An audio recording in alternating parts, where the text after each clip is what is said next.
Hello friends, अपन देख रहे हैं अध्यापक लेवल प्रथम के लिए विद्यालय विषय को।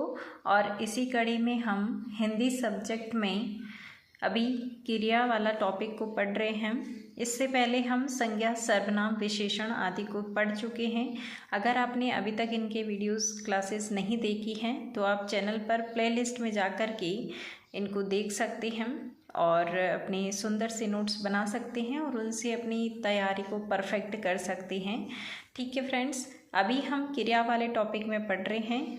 आज हम इसका लास्ट जो क्लासिफिकेशन बचा हुआ है वो हम पढ़ेंगे। इसके जो 2 पार्ट आ चुके हैं उनको आप देख लीजिएगा। ठीक है फ्रेंड्स, तो चलिए फ्रेंड्स शुरू करते हैं अपनी आज की क्लास। क्रिया के भेद हम देख रहे थे और इसके अंदर हम कर्म के आधार पर क्रिया के भेद को समझ चुके हैं। उसके बाद में हमने काल के आधार पर क्रिया के भेद को समझ लिया है। अब हम इसके संरचना के आधार पर जो 5 प्रकार होते हैं उनको हम डिस्कस करेंगे। संरचना के आधार पर क्रिया जो है वो 5 प्रकार की होती है। संयुक्त क्रिया, नाम धातु क्रिया, प्रेरणार्थक क्रिया, पूर्वकालिक क्रिया और कृदंत क्रिया। तो इस प्रकार से ये 5 प्रकार है, उनको हम आज डिस्कस करेंगे। आशा करती हूँ कि आपने कर्म के आधार पर इसके जो प्रकार है वो और इसकी जो काल के आधार पर जो प्रकार थे उनको आपने अच्छे से समझ लिया होगा। ठीक है फ्रेंड्स, तो आज हम संरचना के आधार पर जो इसके ये 5 प्रकार हैं उनको भी हम विस्तार से देख लेते हैं। ठीक है फ्रेंड्स,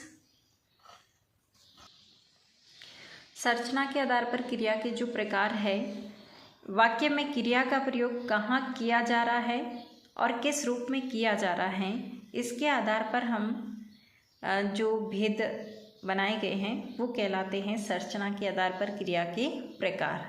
ठीक है फ्रेंड्स, इसमें हम 5 प्रकारों को डिस्कस करेंगे। संयुक्त क्रिया, नाम धातु क्रिया, प्रेरणार्थक क्रिया, पूर्वकालिक क्रिया और कृदंत क्रिया। पहला हम देखते हैं संयुक्त क्रिया। संयुक्त शब्द से आपको ये पता चल रहा है कि इसमें कुछ ना कुछ जुड़ा हुआ रूप हो सकता है ना। तो आप इसमें यही आपको ध्यान में रखना है कि जब 2 या 2 से अधिक अलग अर्थ वाली यानी भिन्न अर्थ रखने वाली क्रियाएं जो है अगर वो जुड़ी हुई होती है यानी क्रियाओं का मेल होता है तो उसे हम संयुक्त क्रिया कहते हैं। जैसे अतिथि आने पर स्वागत करो, यानी अतिथि आ जाएंगे फिर आपको स्वागत करना है। तो 2 क्रियाएं जुड़ी हुई है। एक तो अतिथि आने का यानी जो आ रहे हैं, आना भी तो क्या है, एक क्रिया है। और दूसरा है स्वागत करना, यानी करना, ये एक सहायक क्रिया है। तो इस तरह से आपको जो पहले वाली क्रिया है उसको मुख्य क्रिया मान लेना है और बाद वाली को सहायक क्रिया। अतः इस प्रकार के जो वाक्य होते हैं उनमें मुख्य और सहायक दोनों क्रियाओं का संयोग होता है, इसलिए ही इसे संयुक्त क्रिया कहते हैं। ठीक है फ्रेंड्स, तो इसको आप आसानी से पहचान जाएंगे, यानी कि अगला काम होगा तभी दूसरा काम होगा, इस तरह से ये कनेक्ट होती। ठीक है, सहायक क्रियाएं एक से अधिक हो सकती हैं। ठीक है, मुख्य क्रिया एक ही होती है लेकिन सहायक क्रिया जो है वो एक से अधिक हो सकती है।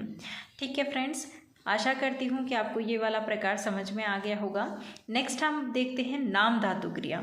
नाम धातु क्रिया शब्द से आपको पता चल रहा है कि कुछ धातु रूप होता होगा इसमें, है ना। तो यही आपको ध्यान में रखना है। संज्ञा, सर्वनाम, विशेषण शब्द जो है जब धातु की तरह प्रयुक्त होते हैं तो इस प्रकार की जो क्रिया है वो नाम धातु कहलाएगी। ठीक है, और नाम धातु क्रिया कैसे बनाई जाती है, तो जो नाम धातु शब्द है, संज्ञा, सर्वनाम, विशेषण, ये जो शब्द होते हैं इन शब्दों में जब आप प्रत्यय लगा देते हैं तो क्रिया का निर्माण होता है। और ये जो क्रिया है वही, यानी कि ये क्रिया शब्द जो है वही क्या कहलाते हैं, नाम धातु क्रिया कहलाते हैं। तो आपको इसमें यही ध्यान में रखना है कि संज्ञा, सर्वनाम और विशेषण शब्द जो है जब धातु की तरह प्रयुक्त होते हैं तो उन्हें नाम धातु कहते हैं। और इन नाम धातु शब्दों में जब प्रत्यय लगा करके आप क्रिया बना देते हैं तब ये जो शब्द होते हैं वो नाम धातु क्रिया कहलाते हैं। फॉर एग्जाम्पल, जैसे अगर आपने सर्वनाम लिया है अपना, तो आप इसका नाम धातु क्या बनाएंगे, अपना। और क्रिया जब इसका रूप बनाएंगे आप प्रत्यय जोड़ करके, ना प्रत्यय जैसे आपने जोड़ दिया तो बना अपनाना, तो ये क्रिया हो गई, यानी किसी चीज़ को अपनाना, ये एक क्रिया हो गई। इसी तरह से सूखा, तो ये एक विशेषण है, क्योंकि विशेषता दर्शा रहा है ना, सूखा शब्द किसी जहाँ सूखा पड़ जाता है उसके लिए यूज में लेते हैं, तो ये विशेषण है। सूखा एक विशेषण है, इसका नाम धातु रूप बनेगा सूखा। ठीक है, तो यहाँ पर जो है आपको अगर क्रिया रूप बनानी है तो आप क्या बनाएंगे, पीछे ना लगा देंगे तो बनेगा सुखाना, तो ये क्रिया बन रही है। ठीक है, इसी तरह से हाथ, हाथ जो है वो क्या है, संज्ञा है। संज्ञा में हम पढ़ते हैं किसी वस्तु, व्यक्ति, स्थान आदि के नाम को संज्ञा कहते हैं। तो यहाँ पर जो है हाथ हमारा एक ऑर्गन है, इसलिए हम इसको संज्ञा मान सकते हैं। इसलिए संज्ञा जो है इसका नाम धातु रूप अगर आप देखेंगे तो वो है हत्या। ठीक है, और जब आप इसका क्रिया रूप बनाएंगे तो पीछे जब ना जोड़ेंगे तो बनेगा हत्याना। ठीक है, तो इस तरह से जो है हम प्रत्यय जोड़ करके क्रिया का शब्द बनाते हैं, और किसी धातु में तो वो हो जाता है हमारा नाम धातु क्रिया। और इसमें कौन कौन सी धातु हो सकती है, संज्ञा, सर्वनाम, विशेषण आदि हो सकते हैं। ठीक है फ्रेंड्स, तो ज़रूर आपको समझ में आ गया होगा। नेक्स्ट प्रकार हम डिस्कस करते हैं प्रेरणार्थक क्रिया। जब कर्ता स्वयं कार्य का संपादन न करके किसी दूसरे को करने के लिए प्रेरित करे या करवाएं तो उसे हम प्रेरणार्थक क्रिया कहते हैं। आया समझ में कि जब कर्ता स्वयं कार्य नहीं कर रहा है बल्कि किसी और से करवाने के लिए प्रेरित कर रहा है तो उसे हम प्रेरणार्थक क्रिया कहते हैं।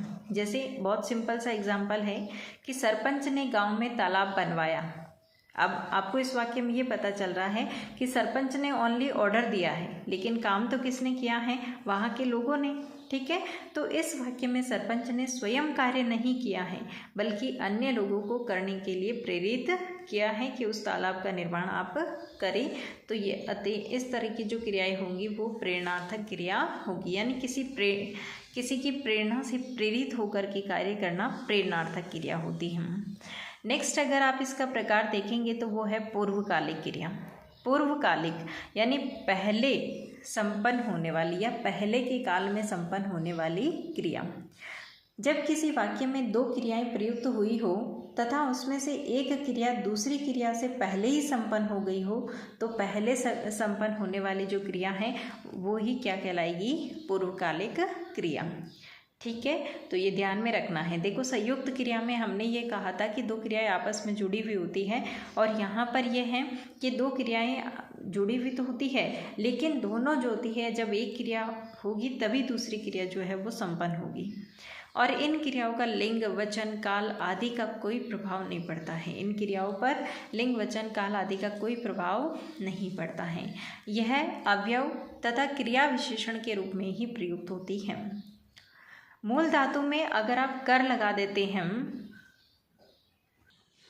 मूल धातु में कर लगाने से सामान्य क्रिया को पूर्वकालिक क्रिया का रूप दिया जा सकता है।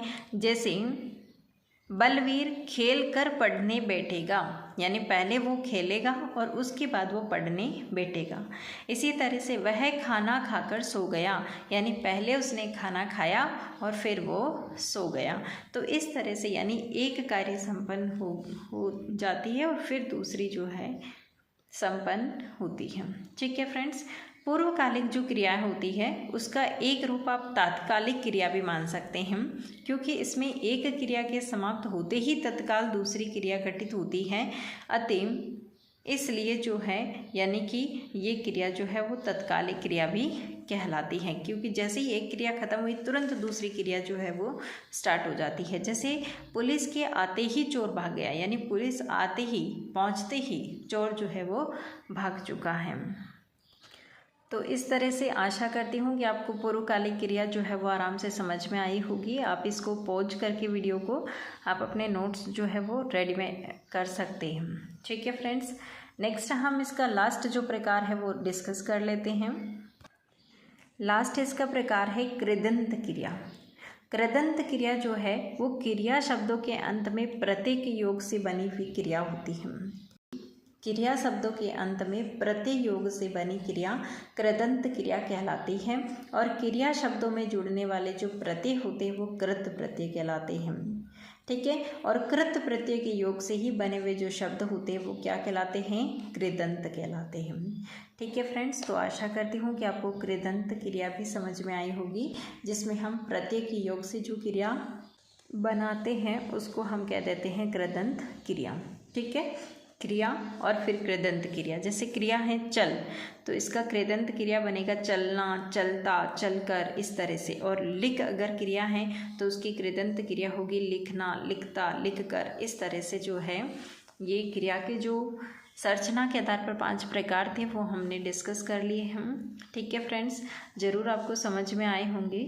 अगर आपको एक बार में समझने में दिक्कत हो रही है तो आप बार बार क्लासेस को देख सकते हैं। ठीक है फ्रेंड्स, और अपने सुंदर से नोट्स बना करके आप उनको बार बार रिवाइज करिए। जहाँ नहीं समझ में आता है आप उन्हें वीडियोस देख सकते हैं। ठीक है फ्रेंड्स, और अगर आपको अच्छे से समझ में आ रहा है तो आप अपने मित्रों के साथ में इस चैनल को शेयर करें, और क्लासेस जो है उनको आप लाइक कर सकते हैं यदि आपको पसंद आती है तो। ठीक है फ्रेंड्स, मिलते हैं नेक्स्ट क्लास में। तब तक के लिए thanks for watching this video. जय हिंद, वंदे मातरम।